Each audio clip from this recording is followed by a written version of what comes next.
একজন সাক্ষাৎ আল্লাহর ওলি দেখতে চায়, সে যেন জামাত ইসলামীর আমির ডক্টর শফিকুর রহমানের দিকে তাকিয়ে দেখে।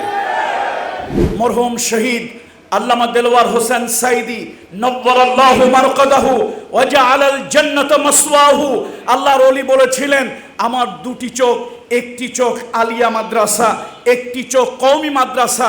নতুন বাংলাদেশে নতুন স্বাধীনতার শুভেচ্ছা জ্ঞাপন করে আমি আমার বক্তব্য শুরু করছি।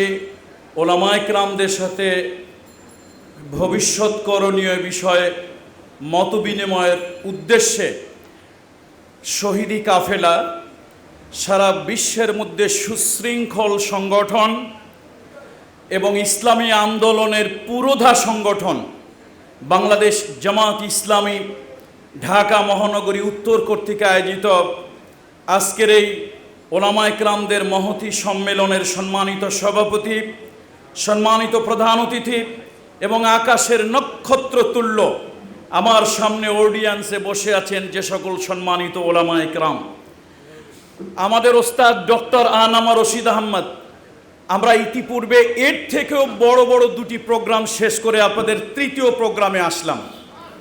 ওস্তাদ আবেগ আপ্লুত হয়ে বলছিলেন, জনতার উপস্থিতির ঢল দেখে ওস্তাদ আবেগ আপ্লুত হয়ে যাচ্ছিলেন, আমিও আবেগ আপ্লুত হচ্ছিলাম। সত্যি মনে হচ্ছে প্রাণ ভরে যেন নতুন করে নিঃশ্বাস নিতে পারছি।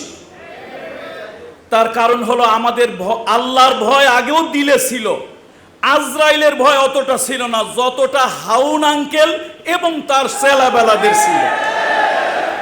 এখন মাশাআল্লাহ হাউন আঙ্কেল নাই, ডিজিএফআই, এনএসআই, এসবি নাই। কেউ কেউ অবশ্য মির্জা ফখরুলের বাড়িতে গিয়ে পালাতে চেয়েছিলেন, সেই সকল কাকুরাও এখন আর নাই। আল্লাহ তাআলার কাছে শুকরিয়া আদায় করছি, এই বিজয়কে ধরে রাখতে হবে। আমি অত্যন্ত হৃদয় নিংড়ানো শ্রদ্ধা জ্ঞাপন করছি জামাত ইসলামী বাংলাদেশকে, যারা অত্যন্ত সময় উপযোগী, এ জাতির শ্রেষ্ঠ সন্তান, এ জাতির সূর্য সন্তান ওলামায়ে কেরাম, ব্রিটিশ থেকে শুরু করে আজ পর্যন্ত কোন আন্দোলন সফল হয়নি, কোন আন্দোলন বাস্তবায়ন হয়নি, কোন আন্দোলন হালে পানি পায় নাই ওলামায়ে কেরামদের প্রত্যক্ষ এবং পরোক্ষ মদদ ছাড়া। সুতরাং জামাত ইসলামী বাংলাদেশের সম্মানিত আমির, আল্লাহু আকবার, কেউ যদি আল্লাহর ওলি দেখতে চায়, কেউ যদি সাক্ষাৎ আল্লাহর ওলি দেখতে চায়, কেউ যদি একজন সাক্ষাৎ আল্লাহর ওলি দেখতে চায়, সে যেন জামাত ইসলামীর আমির ডক্টর শফিকুর রহমানের দিকে তাকিয়ে দেখে। নিঃসন্দেহে একজন মুখলেস মানুষ, আলেমদেরকে হৃদয় থেকে ভালোবাসা, দরদ করা একজন মানুষ। সেই মানুষটা প্রয়োজনীয়তা অনুভব করেছেন একটা বাংলাদেশকে সংস্কার করার জন্য, নতুন একটি বাংলাদেশ নতুন প্রজন্মকে উপহার দেওয়ার জন্য। আর তাতে প্রয়োজন হলো ওলামায়ে কেরামদের প্রত্যক্ষ পরোক্ষ সহযোগিতা ভূমিকা। মরহুম শহীদ আল্লামা দেলওয়ার হোসেন সাইদি নব্বারাল্লাহু মারকাদাহু ওয়া জাআলাল জান্নাতা মাসওয়াহু, আল্লাহর ওলি বলেছিলেন, আমার দুটি চোখ, একটি চোখ আলিয়া মাদ্রাসা, একটি চোখ কওমি মাদ্রাসা, আমি আমার কোন চোখটাকে বেশি গুরুত্ব দেব, কোন চোখটাকে বেশি ভালোবাসবো, উভয় চোখই তো আমার। ঠিক তারই সুর ধরে আল্লাহর একজন ওলি, একজন বুজুর্গ, একজন মুত্তাকি, একজন পরহেজগার, শুধু উনি একটা দলের আমির নন, নিঃসন্দেহে একজন আল্লাহওয়ালা মানুষ ডক্টর শফিকুর রহমান। তিনিও বলেছেন, তিনি আমির হওয়ার পরই বাংলাদেশের আলিয়া, কওমি, পীর, মাশায়েখ, বিভিন্ন ওলামায়ে কেরামদেরকে দুর্দিনে দুঃসময়ে ডেকে ডেকে ঘন্টার পরে ঘন্টা তিনি মিটিং করেছেন, তাদের মতামত নিয়েছেন এবং আক্ষেপ করে বলেছেন, আমি আলিয়ার কওমির ভেদাভেদের দেয়ালটা ভেঙে দিতে চাই। সুতরাং আসুন ওলামায়ে কেরাম, আপনাদেরকে প্রত্যক্ষ ভূমিকা নিতে হবে। এখন আর ঘরে বসে থাকলে চলবে না। দেখুন, ইউসুফ আলাইহিস সালাম যখন তার ভাইরা তার চরিত্রে কলঙ্ক দিয়েছিল, সে চোর, তার হাত খারাপ, সে গোলাম, স্বভাব খারাপ, এগুলা সব হচ্ছে ইউসুফ আলাইহিস সালামের ব্যাপারে ডাহা মিথ্যা কথা। তিনি যখন গায়াবাতিল জুব্বে সেই কুয়া থেকে তাকে উঠানো হলো, ইউসুফ আলাইহিস সালাম একটা চরিত্রে একটা বিভূষণে বিভূষিত ছিলেন না, তারপরে তিনি চুপ করেছিলেন কেন? জালিম ছিল 10টা আর মজলুম হকের পক্ষে ছিলেন একজন।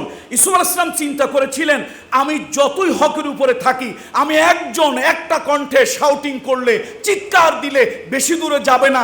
10টা জালিম মিথ্যা বলবে, ডাহা মিথ্যা বলবে, এরপর 10টা জালিম শাউটিং করলে তাদের আওয়াজ দূরে যাবে। তিনি চুপ করেছিলেন। আবার ওই ইউসুফ আলাইহিস সালাম চুপ করে থেকেও তিনি যখন মিশরের বাদশার একান্ত সান্নিধ্যে গিয়েছিলেন, তখন তিনি কি বলেছিলেন? আমাকে রাষ্ট্রের এই গুরুত্বপূর্ণ পদে দায়িত্ব দেওয়া হোক। ইন্নী হাফিজুন আলিম, আমি হেফাজতকারী এবং আমি অভিজ্ঞ। তার মানে এখন জাতির স্বার্থে, দেশের স্বার্থে, ভবিষ্যৎ সংকট থেকে উত্তরণের স্বার্থে তাকে পদ পদবি চেয়ে নেওয়া দরকার। সুতরাং আসুন, এখন সময় এসেছে এ জাতিরকে দিক নির্দেশনা দেওয়ার জন্য, এ জাতিকে ভবিষ্যৎ দেখানোর জন্য আমাদের ওলামা একরামরা ক্ষমতা আমাদেরকে নিতে হবে। ক্ষমতা কেউ আমাদেরকে দিবে না, আর সেটা জনগণের মন জয় করে, আমাদের জনগণের মন জয় করে নিতে হবে। ইতিমধ্যেই দেখতে পাচ্ছি এক স্বৈরাচারকে হটিয়েছি, আবার সেই আরেক স্বৈরাচারের প্রেতাত্মারা বিভিন্ন জায়গায় দখল বাণিজ্য, চাঁদাবাজি বিভিন্ন ধরনের শুরু করে দিয়েছে।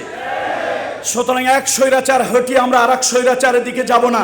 ওলামা একরামদের ঐক্যবদ্ধ হতে হবে, সীসা ঢালা প্রাচীরের মতো হতে হবে, এবং আমরা ঐক্যবদ্ধভাবে এর জাতিকে আগামী দিনে কিছু একটা দিতে চাই। আল্লাহ তাআলা আমাদেরকে সেই তৌফিক দান করুন। নতুন সূর্যের উদয় হোক, নতুন আবহাওয়া বাংলাদেশটাকে সুশীতল করে দেখ, সেই প্রত্যাশা রেখে আমি আপনাদের থেকে বিদায় নিচ্ছি। আসসালামু আলাইকুম ওয়া রাহমাতুল্লাহি ওয়া বারাকাতুহু।